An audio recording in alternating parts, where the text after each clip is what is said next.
Pages कहाँ हैं अभी?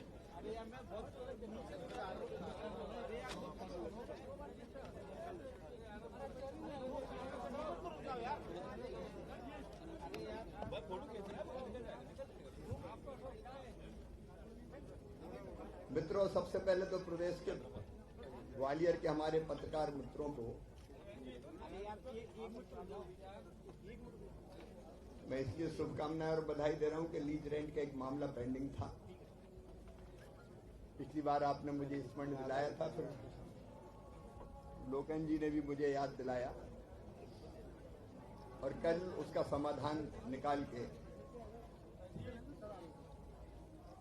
आज मैं ग्वालियर आया हूं। आज का ग्वालियर का दौरा ग्वालियर के विकास की दृष्टि से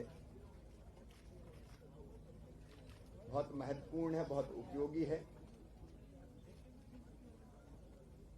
और हम सब ने मिलकर माननीय नरेंद्र सिंह तोमर जी, जो हमारे केंद्रीय मंत्री हैं, माननीय सिंधिया जी, हमारे सांसद जी, हमारे स्थानीय मंत्री प्रद्युम्न जी, मेरे साथ बाकी मंत्री साथी भी थे, सबसे विचार विमर्श करने के बाद ग्वालियर के विकास का एक सुनियोजित रोड मैप बनाया है। ग्वालियर अत्यंत प्राचीन, ऐतिहासिक, धार्मिक और पुरातत्व महत्व का नगर है, जो महानगरों की श्रेणी में आता है। ग्वालियर की अपनी परंपराएं हैं, जीवन मूल्य है, संस्कृति है। उनका ध्यान रखते हुए प्राचीन नींव पे नया निर्माण हो ग्वालियर का, और ग्वालियर का विकास के रोड मैप में सब चीजें सम्मिलित है। यहां अधोसंरचना का विकास, इंफ्रास्ट्रक्चर, उसमें चाहे सड़कों का सवाल हो, पेयजल की व्यवस्था हो, सीवेज का सिस्टम हो, यहाँ का रेलवे स्टेशन हो, बस स्टैंड हो, यहाँ का एयरपोर्ट हो, क्योंकि कनेक्टिविटी जरूरी है आगे बढ़ने के लिए। यहाँ के टूरिज्म की संभावनाएं हो, यहाँ खेल की सुविधाएं हो, यहाँ स्वच्छता का सवाल हो, और उससे भी आगे बढ़कर उद्योग, व्यवसाय, रोजगार, इन सबको ध्यान में रखते हुए बनाया है। एक लिखित रोड मैप भी आपको हम बाद में भेजेंगे, लेकिन जो प्रमुख चीजें हैं वो मैं आपके सामने प्रस्तुत कर रहा हूं, और जो काम हम करेंगे उसमें केंद्र सरकार का सहयोग भरपूर मिलेगा अलग अलग योजनाओं में, क्योंकि आदरणीय तोमर जी हमारे बहुत प्रभावशाली मंत्री हैं। आदरणीय सिंधिया जी कल्पनाशील मस्तिष्क के धनी हैं, और विवेक जी, उनका सहयोग प्राप्त होगा राज्य शासन के बजट से, केंद्र सरकार, राज्य शासन और कुछ नगर निगम की अपनी जो क्षमता है उसका उपयोग करते हुए लगभग 5 साल में ग्वालियर के विकास में अलग अलग योजनाओं के अंतर्गत लगभग 5,000 करोड़ रुपए खर्च किए जाएंगे। कुछ काम फर्स्ट फेज में होंगे, कुछ सेकंड में होंगे, कुछ थर्ड में होंगे। जो काम चल रहे हैं उनको गति प्रदान करते हुए स्मार्ट सिटी प्रोजेक्ट के अंतर्गत पूरे शहर का जो स्वरूप बदल रहा है और अलग अलग तरह के कई काम हो रहे हैं, वो आप जानते हैं लगभग 2,130 करोड़ रुपए के होंगे। हमने कुल मिला के जो शहरों की सड़कें बननी है अलग अलग, स्मार्ट सिटी रोड लगभग 299 करोड़ की, पश्चिमी बाईपास ये तिरावली से पनिहार, ये 418 करोड़ रुपए का 26.5 किलोमीटर का रोड बनेगा। और इस रिंग रोड के बनने के बाद, इसके बनने के बाद पश्चिमी बाईपास के पुरानी जो सड़कें बन रही है उससे ग्वालियर का पूरा रिंग रोड बन जाएगा। और हमारी कल्पना यह है कि जो नया पश्चिमी बाईपास बनेगा वो ग्वालियर में निवेश के लिए भी उपयुक्त माहौल बनाएगा। और उसके दोनों तरफ हमारी कोशिश रहेगी कि अलग अलग संस्थाएं, जिसमें एजुकेशनल इंस्टीट्यूशंस भी रहेंगे, जिसमें अलग अलग तरह की कंपनीज भी हो सकती है, वो वहां आए। ग्वालियर के विकास की दृष्टि से ये रोड हमारा ऐतिहासिक होगा।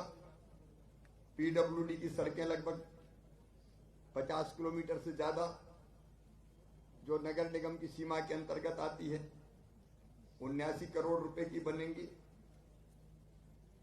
नगर निगम की अपनी सड़कें भी लगभग 31.8 करोड़ रुपया, लगभग 31.8 किलोमीटर ये अलग से बनाई जाएगी। तो जो अलग अलग सड़कें होंगी हमारी, वो पश्चिमी बाईपास 418 करोड़ रुपए में बनेगा। और बाकी सड़कें जो मैंने बताई उनकी अलग अलग राशि होगी।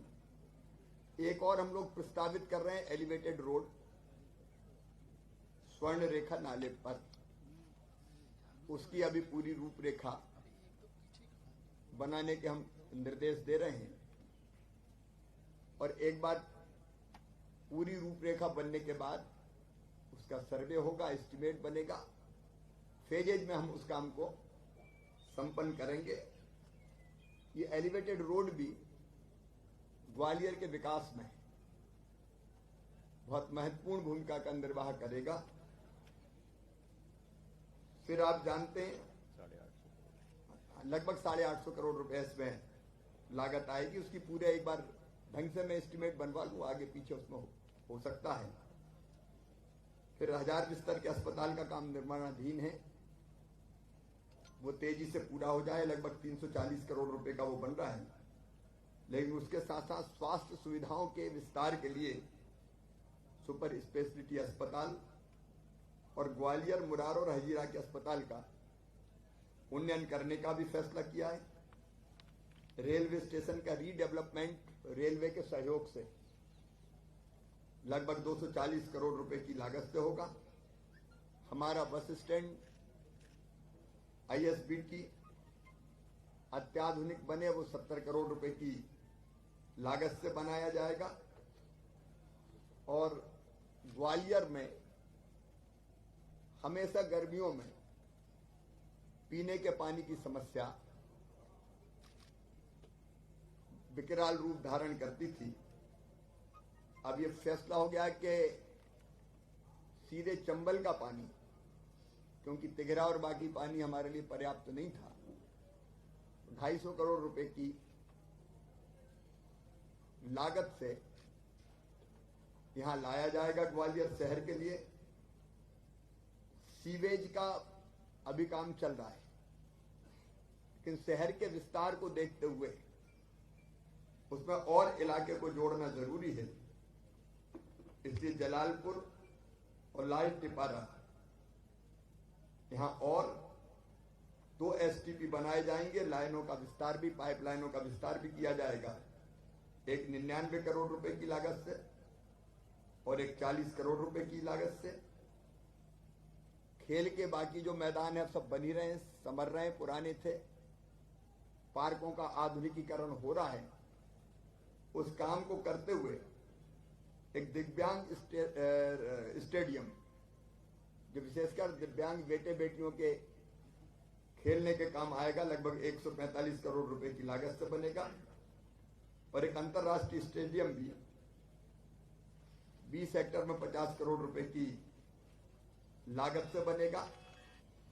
मैंने कहा कि विस्तार से कई चीजें, क्योंकि हमारे जो हेरिटेज प्रॉपर्टी है उसका उन्नयन अलग अलग आप देख रहे हैं किया जा रहा है। महाराज बाड़ा हो, मोती महल हो, उनको नया स्वरूप प्रदान करने की हम लोगों ने योजना बनाई है। और चाहे तानसेन जी की जन्मस्थली हो, बेहट और बाकी जो स्थान है उनके विकास की संपूर्ण योजना हमने बनाई है। एक और बार हम बैठेंगे, हमारी जो पर्यटन को प्रमोट करने के लिए मंत्रिपरिषद की समिति है उसके साथ ग्वालियर में ही, और ग्वालियर और चंबल संभाग के हमारे टूरिज्म की दृष्टि से जितनी महत्वपूर्ण स्थान है, पर्यटक सर्किट एक बना है, लेकिन उसको और बेहतर करने के लिए उसकी भी विस्तार से रूपरेखा बनाएंगे। यहाँ के जितने पुराने हमारे पार्क है, चाहे स्टोन पार्क हो, कालीन पार्क हो, एक जिला एक उत्पाद के अंतर्गत स्टोन के काम को हम लोगों ने लिया है। इनमें रोजगार की संभावनाएं कैसे बढ़े उसकी रूपरेखा भी हम लोगों ने विस्तार से बनाई है। तो जैसे मैंने कहा वो पूरी एक रिटन नोट भी आपको दिया जाएगा, तो विस्तार से वो सारा आप देखेंगे। लेकिन जो मैंने कहा आपको कि ग्वालियर का संपूर्ण विकास हर दृष्टि से, बुनियादी सुविधाओं की दृष्टि से और बाकी जो आवश्यकता है उसको पूरा करते हुए, रोजगार के नए अवसर सृजित करते हुए एक इंटीग्रेटेड कार्यक्रम हमने बनाया है। और हम लोगों ने पहले साल में, दूसरे साल में, तीसरे साल में कौन कौन से काम पूरा करेंगे उसकी भी हमने विस्तृत कार्य योजना बनाई है। और इसलिए मैंने प्रारंभ में कहा था कि ग्वालियर के विकास में बहुत मील का पत्थर आज की बैठक साबित होगी। मैं आभारी हूँ नरेंद्र सिंह जी का, ज्योतिरादित्य जी का, हमारे बाकी सांसद विवेक जी का, एक बात पूरी हो जाए, सांसद विवेक जी का और मेरे मंत्री सहयोगियों का, हम सब ने मिलकर ये योजना बनाई। आपके नेतृत्व में माफिया के खिलाफ कार्रवाई जिला प्रशासन ने बहुत अच्छी की है, लेकिन कांग्रेस माफिया का 15 करोड़ रुपए की जमीन अभी तक मुक्त नहीं कराई। एक बोलेंगे वो MOU जो हुए थे उसका क्रियान्वयन कब तक होगा? क्योंकि ग्वालियर में बहुत से उद्योग जो हैं बंद हो गए हैं, बहुत से आने में कागजों में है वो, और काफी छटनी कर दी गई है। इस पे थोड़ा सा विचार अपना व्यक्त करें। एक अगर सवाल हो जाए जल्दी, 15 करोड़ रुपए की भूमि माफिया एक तो देखिए, अगर कोई आवेदन है तो वो अलग से दे दे। आवेदन नहीं है, आपके नेतृत्व में जिला प्रशासन ने बहुत अच्छी कार्रवाई की है, लेकिन कांग्रेसी भू माफिया की 15 करोड़ रुपए की संपत्ति वो अलग से देख लेंगे, क्या काय की संपत्ति, कौन सी संपत्ति है। इतना जरूर है कि मध्य प्रदेश में प्रभावी कार्रवाई माफियाओं के खिलाफ जारी है। और मैं बताते हुए प्रसन्नता का अनुभव कर रहा हूं कि लगभग 1000 करोड़ रुपए से ज्यादा की जमीन है पूरे मध्य प्रदेश में हम लोग मुक्त करा चुके हैं। जिनने भी अपने मसल पावर और रसूख का इस्तेमाल करके सरकारी संपत्तियों पर कब्जा किया वो तोड़ा है। आगे कार्रवाई लगातार जारी रहेगी और किसी भी प्रकार के माफिया को छोड़ा नहीं जाएगा। एक बोलेंगे उद्योग के बारे में बताइए। MOU जो हुए थे वो लोगों ने जमीन तो ले ली, लेकिन 4-5 साल हो गए उसमें किसी तरह का उत्पादन नहीं शुरू हुआ है, तो वो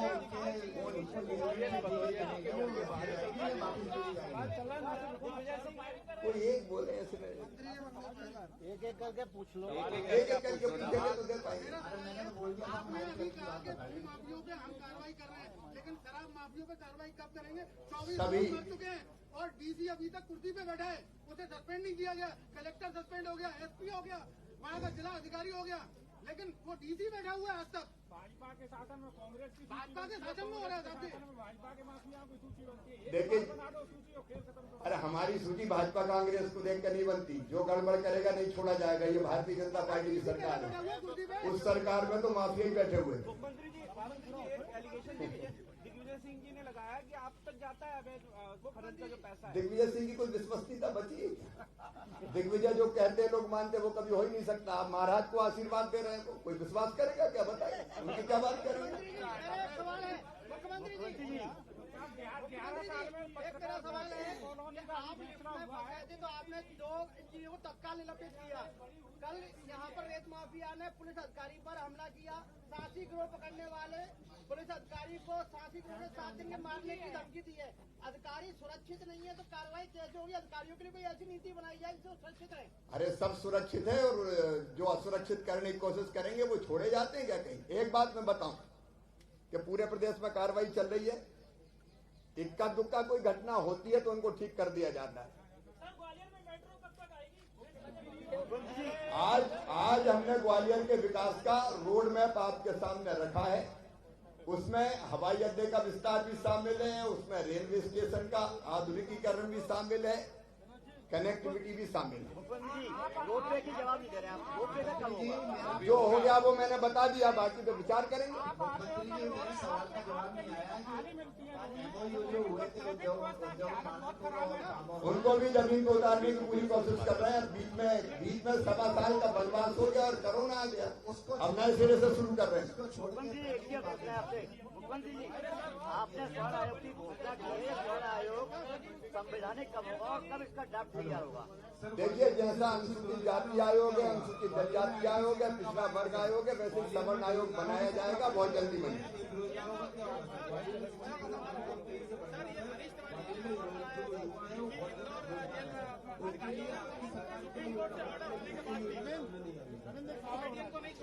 ये कौन है मुझे पता नहीं किसकी बात कर रहे हो। मेरा एक सवाल है। मुरैना में बड़ी घूस पैरवी हुई है। उमा जी कहती है कि शराबबंदी मतलब उसके लिए कैंपेन शुरू करने जा रही है। आपके मंत्री कहते हैं कि लिकर को बढ़ाई जाए। सरकार क्या कहती है? सरकार का कहना साफ है। मेरे मुख्यमंत्री रहते हुए एक भी नई शराब की दुकान नहीं खुली थी इतने सालों में, देखा आपने। नंबर 1।